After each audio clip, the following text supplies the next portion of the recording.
तीतस एक पर्व पाउल ईश्वर दास और जीशुख्रीष्टर जड़े प्रेरित विश्वासर सहभागिता अनुसार यथार्थ पुत्र तीतस निकट को पत्र लिखुअछि।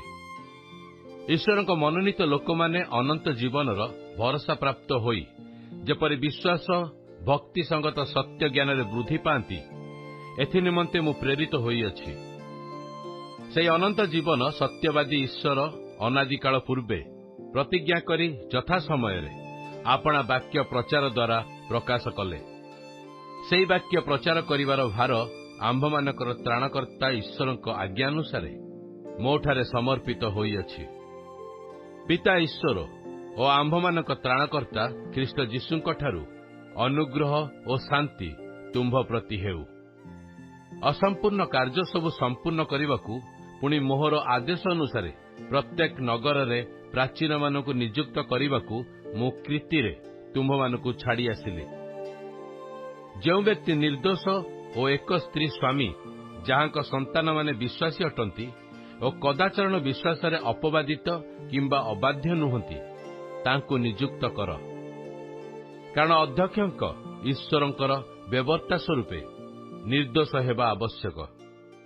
से स्वेच्छाचारी कि आशुक्रोधी कि मद्यपायी कि विवाद प्रिय कि कुश्चित धनलाभर अभिलाषी न होई आतिथ्य प्रिय उत्तम विषयर अनुरागी सुबुद्धि न्यायपरायण साधु और मिताचारी हेउंतु। पुणी जेपरि से हितजनक शिक्षा देई उत्साह देबाकू विपक्षवादी मानकु अनुयोग करने सक्षम हुअंती। एथि निमंते प्राप्त शिक्षानुजाई विश्वासयोग्य वाक्य को दृढ़ भाव धरंतु। कारण अनेक अबाध्य लोक असार वाक्यवादी और प्रवंचक अछंती। विशेषकर सुन्नत प्राप्त लोकमानक मध्य अछंती। सेमानकर मुख बंद करिवार आवश्यक। सेमाने कुश्चित धनलाभ निमंते अनुपयुक्त शिक्षा देई गोटिए गोटिए परिवार को संपूर्ण रूपे पथभ्रष्ट करंती। सेमानकर जणे सेमानकर सहजातीय जणे भाववादी कही अछंती। कृतवासी माने सर्वदा मिथ्यावादी हिंस्रक पशुतुल्य और अलसुआ पेटुक अटंती। एई साक्ष्य सत्य। एणु सेमाने जेपरि जिहुदीय कल्पित गल्प पुणी सत्यरु विमुख हेउथिबा लोकमानक आज्ञा प्रति मनोयोगी न होई विश्वासरे सबल हुअंती एथिपई सेमानकु दृढ़ भावरे अनुयोग कर।